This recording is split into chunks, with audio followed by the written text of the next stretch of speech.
Kong, especially at twilight, looks like the future from my favorite science fiction novels.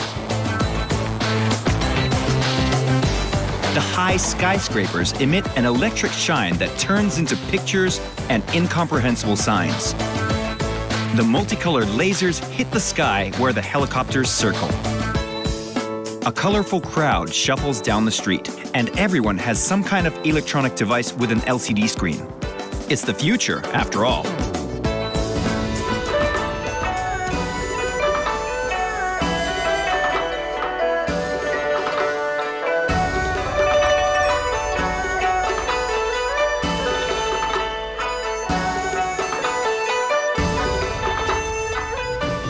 But there is one thing in which Hong Kong falls behind other countries and towns.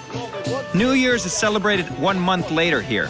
Today, we'll get acquainted with the New Year's customs of Hong Kong and, of course, taste the main dishes of this occasion.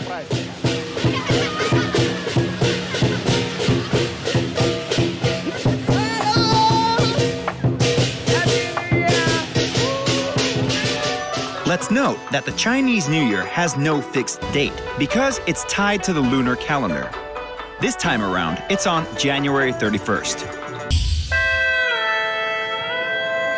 Greetings. Hello, Anton. Good. Okay. For me, New Year begins with visiting this marketplace. Please. Seafood, a lot of seafood and upstairs. A modest young man. That's what comes to mind when you see Mark for the first time. In reality, he's one of the most famous cooks in Hong Kong, winner of international prizes, including the most prestigious, the Michelin star. He's cooked for the King of Morocco, presidents of Russia and Singapore, and celebrities from around the world. What's more, he's not young at all. Mark is over 50. How did he preserve his youth? The right diet, part of which we'll find out about real soon. What makes this market so good? I'd say the freshness and variety of products. I'm sure some goods will surprise even you. Indeed. That's why many chefs of Hong Kong use the Tai Po Gui market.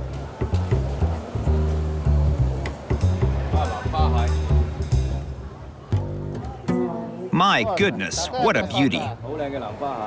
And the name is appropriate, dark blue flower. Oh my. I think these little crabs are much more appropriate to give to your sweethearts than your regular flowers. They're just as nice, but a lot more useful. This Eastern riot of colors in the marketplace goes well with perfect European sterility.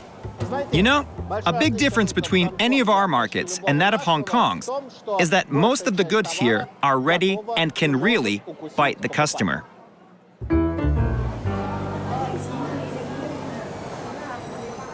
Mollusks. Here's ha. Ha ha ha? What do you mean ha ha ha?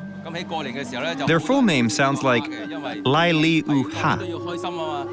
They're bought before the New Year as a symbol of happiness. They are very fresh. Reminds me a bit of the characters from the film Alien. Mark always accents the fact that everything is fresh, as if seafood products can still be alive and not fresh.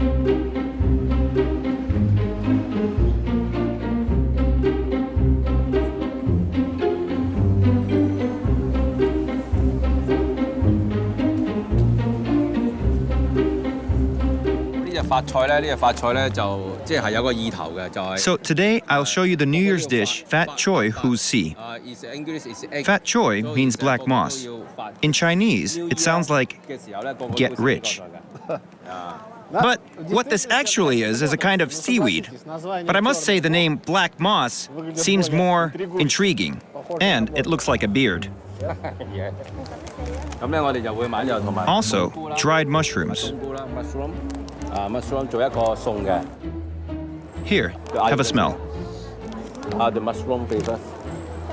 Well, smells like mushrooms. This is hu-o-si, or dried oysters. One does not want to leave such a market.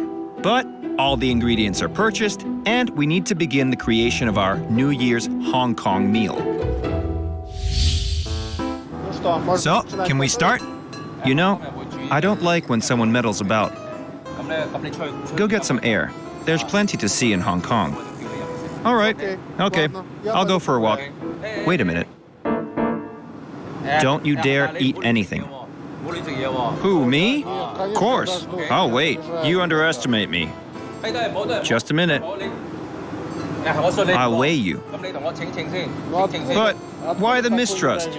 I don't want to do all this in vain. All right.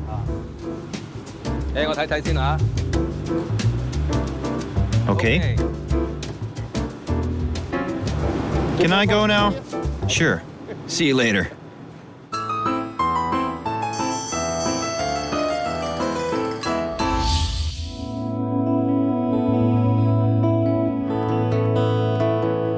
I'm the ideal city dweller, and the facades of Hong Kong have captivated me forever. You can watch them for hours. A man from a world where 16 floors is considered high must look up 3 times in a row. This building is just under 50 floors, and it's not even considered a skyscraper. Yep, the facades of Hong Kong are wonderfully diverse. From one point, you can observe both modern and archaic architectural forms, and all of them are equally interesting. There's little land here, so the buildings stand in a close, almost intimate proximity. But at the same time, don't overflow into a gray mass. Each one has individuality and character. All of today's architectural celebrities have worked here. They often had to fend off the masters of feng shui, who would intervene at each stage of construction. The eagles that serenely soar among the skyscrapers all day long give the city landscape a special charm.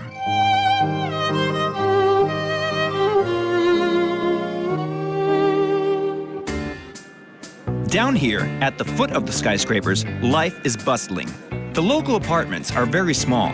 Many have microwave ovens and coffee makers instead of a kitchen. On the other hand, this place is full of joints with a fanciful menu where you can grab a bite to eat 24/7. I know we promised Mock to refrain from any eating, but I think a small bite to warm up the stomach won't do us any harm.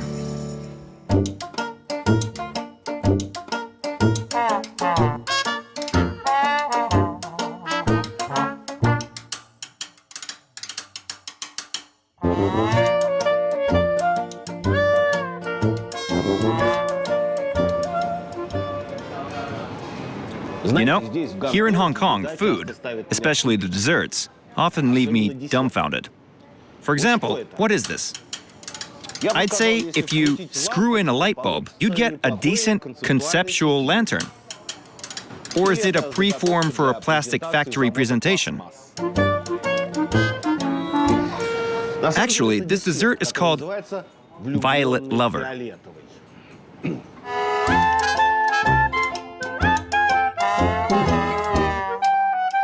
What do we have? Gelatin balls from agar-agar, evaporated milk, ice flakes, grape juice, and some other unknown ingredients. Let's try.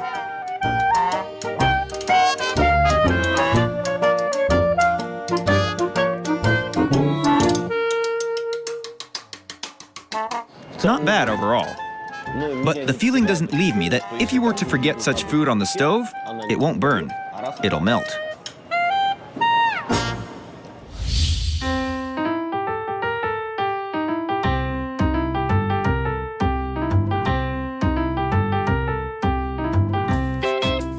While I was entertaining myself, Mock was religiously tending the stove.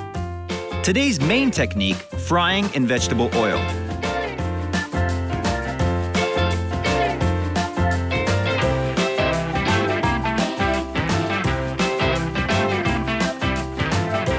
Oysters, moss, and mushrooms, everything is delicately fried in a wok.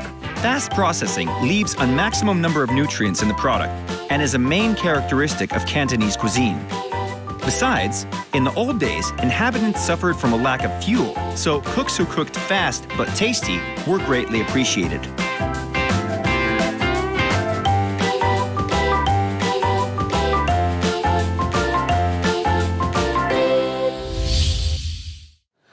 Oh, Mock, I'm just in time. Can we begin? Stop. I'd like to weigh you. But why the mistrust, Mark? I didn't eat anything. My stomach is rumbling. It seems like you gained a little. 1 pound? I'm just full of impressions because Hong Kong is a wonderful city. Okay. Yeah. Fatt Choy Hu Si. Oysters, black moss, mushrooms, and greens on the side. First, try the oysters with black moss. A must for the New Year's table. This dish brings good luck and prosperity. And this seaweed? Don't trust him. Maybe you eat first. You scared? So It's my first time. So you eat. So after that, your hair come up. Really? Yeah. Okay.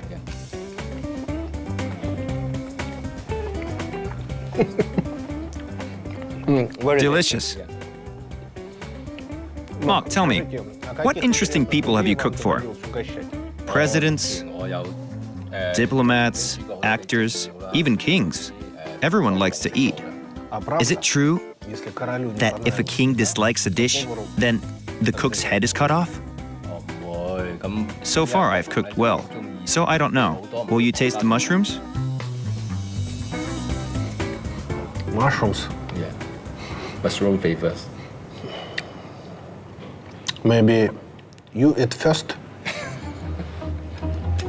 Okay. I try first. I also eat. Okay. Okay.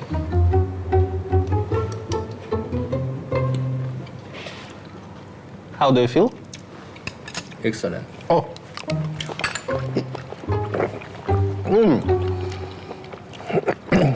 Very super tasty. Yeah. See, the combination of tastes is very, very successful. Why? Because they've stood the test of time. Besides, understanding that with every bite, you not only fill yourself, but increase your luck, welfare, health, and everything else one wishes another in the new year, adds a special sweetness to this dish.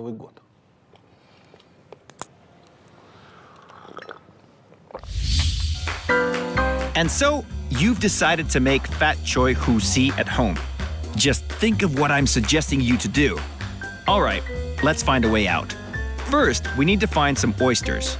Yes, this may not be easy, but it's possible. Then, mushrooms. I think out of those readily available, shiitake will fit the best. For seaweed, I'd use something like wakame, which most likely can be found in the store. So, fry 200 grams of mushrooms in vegetable oil. Thoroughly wash the oyster meat and then fry with 250 grams of seaweed and celery. At this point, you might hear cries of food lovers who insist that oysters are eaten only live. Alive! Take them alive! Alive! Calmly answer that in coastal areas where there's a real abundance of this product, oysters are both fried, dried, and made in a batter. What's more, we're preparing not just a dish, but a symbol. Lay everything out on the plate, trying to make it look as good as mock. Eat thoughtfully. After all, your welfare, health, and luck in business should increase with each bite.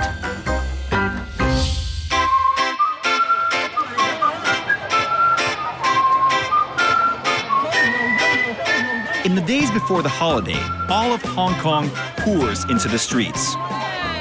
The cheerful crowd rolls along the city. Noise, music, cries of shopkeepers mixes into a cacophony. This is the melody of Hong Kong before the new year. Everyone is wonderfully benevolent and joyful. The atmosphere promotes the sales of products which nobody would otherwise buy.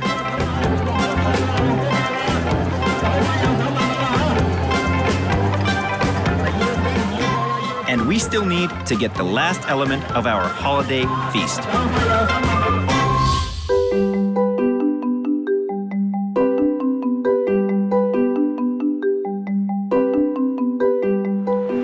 This candy shop will show us another important New Year's tradition called Waining. This special box is filled with candies symbolizing different virtues.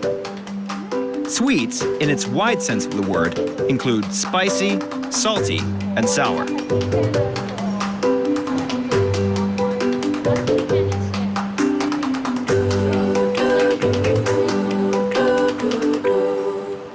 And now, Shen Li will fill my next year with some content.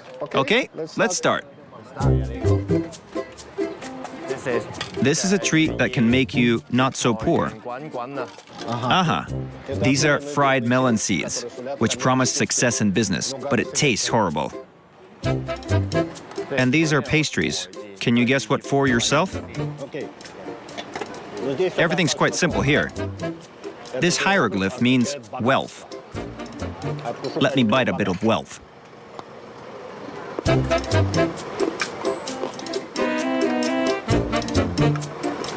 You know, a taste of wealth is much better than success in business. And now, I see.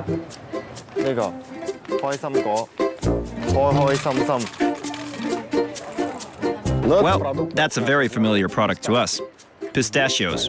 Here, they mean a smile. Let's pour you some of this. Don't skimp. Don't skimp. After all, it's New Year's.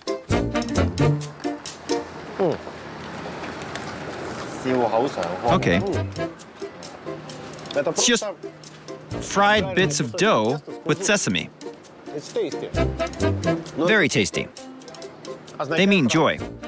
And so, joy cheerfully beats success in business and financial welfare. Sounds like life's main priorities.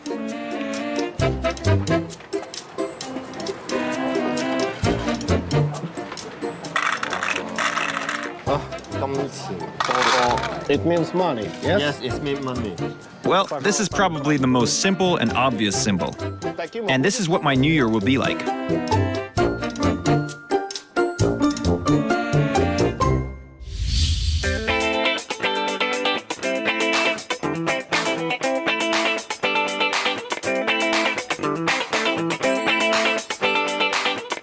Well, now there are 2 weeks of song, dance, and abundant treats ahead.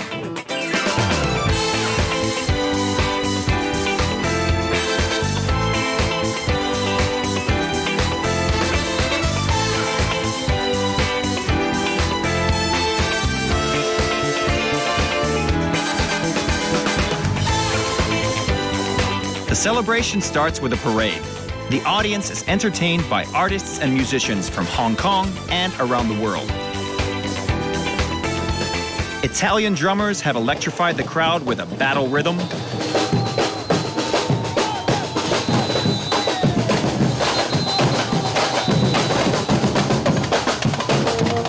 A bicycle squad from Holland manages to perform marches off the top of their head. There's a bit of everything here. Brazilian samba, circus troupes, schools of martial arts, even a ballet academy.